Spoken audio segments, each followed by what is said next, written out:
Hi, I'm Don Simmons, and today I'd like to talk about pursuing happiness.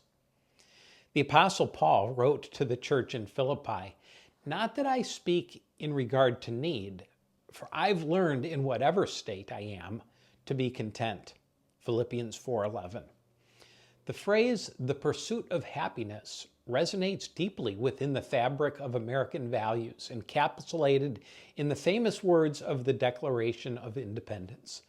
These words assert that happiness is a fundamental right, an idea that has been met with both support and criticism. Some interpret this pursuit as a quest for constant pleasure or delight, leading to a misunderstanding of what true happiness is. However, the scriptures offer a profound insight into the nature of happiness and contentment that transcends mere emotional responses. Luke in the Gospel writes, "Jesus pulled away from his disciples about a stone's throw away. He knelt down and prayed, 'Father, remove this cup from me, but please, not what I want. What do you want?' At once, an angel from heaven was at his side, strengthening him." That's from Luke chapter 22, verse 41 and 42 in the Message. In contemporary society, happiness is often equated with laughter and joy stemming from favorable circumstances. Yet it's interesting to note that in the four Gospels, there's no direct reference to Jesus laughing, although it's reasonable to assume that he did, especially in moments of joy. Instead, the Bible emphasizes joy and contentment, which are rooted in a deep relationship with God. For instance, in Nehemiah chapter 8, verse 10, we read, "The joy of the Lord is your strength."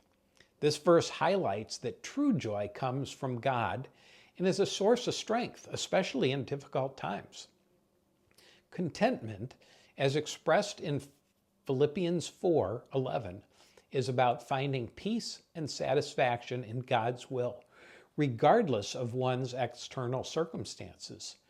Jesus exemplified this in the Garden of Gethsemane, where he faced immense sorrow yet submitted to the Father's plan, illustrating that true contentment is found in surrendering to God's will. Luke 22:41. The Apostle Paul, who wrote the aforementioned verse, experienced various trials and tribulations, yet maintained a heart of gratitude and satisfaction, emphasizing that our circumstances don't dictate our contentment. In 1 Timothy, Paul writes, "But godliness with contentment is great gain."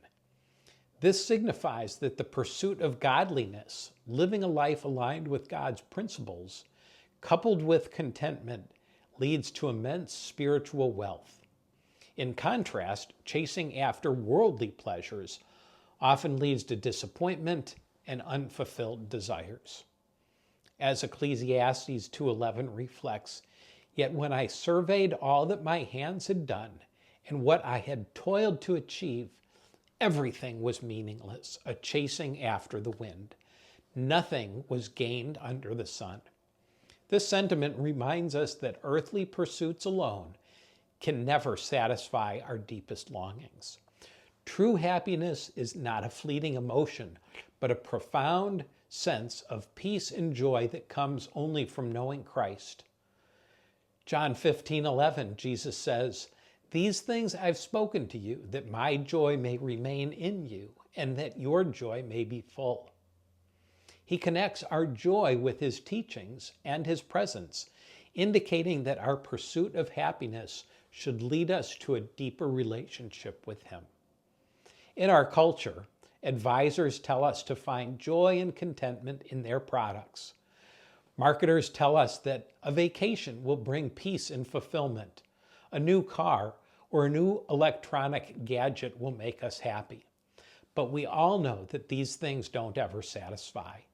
Pursuing happiness from a biblical perspective means seeking joy and contentment in Christ, regardless of our life circumstances. As we cultivate our relationship with him, we can find lasting joy that surpasses mere emotional highs. Let's strive to align our hearts with God's will, knowing that in doing so, we experience the fullness of joy and the peace that comes from being content in Him. Delight yourself also in the Lord, and He shall give you the desires of your heart. If you find yourself struggling with discontent, remember the wisdom of Charles Spurgeon, who said, "If you are not content with what you have, you would not be satisfied if it were doubled." I hope you enjoyed this video. If you did, click subscribe, and please share it with a friend.